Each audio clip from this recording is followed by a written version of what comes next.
Here's a look at Cisco system stock today, up about 9% over the past 52 weeks, a very dramatic rally since the late summer, down today by about 2.25%. Let's talk about the numbers with a member of the company's team, Rob Barton, Chief Technical Officer at Cisco Canada.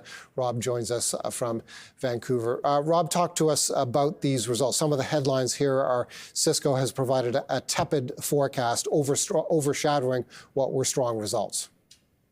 Yeah, thanks, Paul. It's great to be here. So yes, we had our quarterly earnings yesterday, our first quarter. Company feels like we're off to a very good start. We've obviously come out of this period of the pandemic. There were supply chain issues. We're getting back to normalcy, as we stated yesterday. But I think we're very confident that the first quarter looks really, really great. We're starting to see the impact of the innovations that we're working on. Customers are buying into our AI strategy and starting to definitely get some success there. So I think we're off to a good start, and we're very optimistic for this fiscal. Define the company's artificial intelligence strategy and what kind of traction has been achieved thus far. Yeah, it's really a twofold strategy. One is to use AI as a tool set, really to build the best products we can and to give the best user experience to our customers, whether it's protecting their networks from cybersecurity threats, to find those threats faster with AI, just to manage networks better.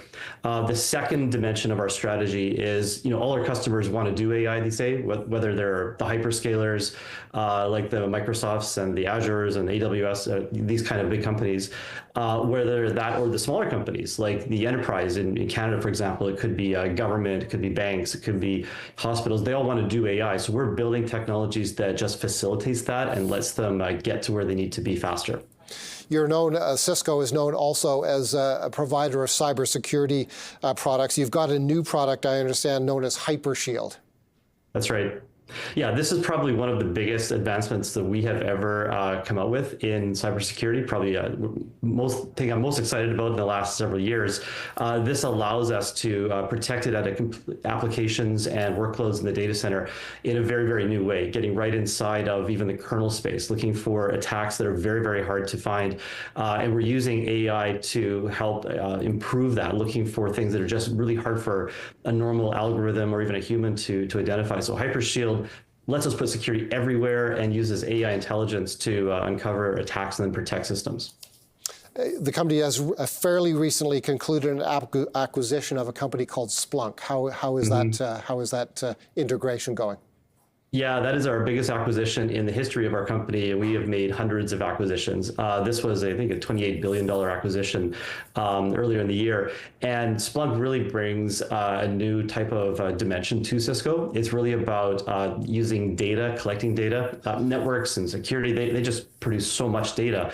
The more you look at that data and use it intelligently, you can do things you've never done before. So we're really working hard to integrate our products with Splunk, using the data that they collect, using applications around that data to do new things that we could never do before. So we see this opening up all kinds of new business opportunities, and certainly we've already seen some of the growth coming from this acquisition. We talked to a couple of analysts about what they would like to hear in this interview, in this conversation from you, and one of them said he was interested in hearing about opportunities in edge computing as computing power moves from the cloud to the edge. And I have to admit, I don't know what the edge is. I'm just getting accustomed to cloud computing moving to the cloud. What exactly is the edge?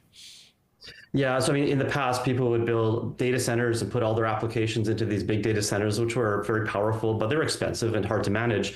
Then, of course, over the last several years, last decade, people have been moving their applications to the cloud, to like Amazon, Google, to Azure.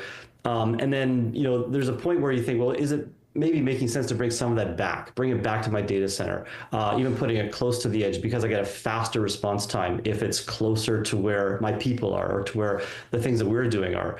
So now there's this movement to bring things back, and especially with AI and the data privacy that we start to see around AI and some of those concerns around governance, it might not make sense to put everything in the cloud. It might make sense to bring it back and put it on-prem. So there's this renewed focus around building edge applications and edge data centers. So this is certainly an area that Cisco is very focused on as well. And I think AI is actually driving a lot of this because of those concerns that I mentioned.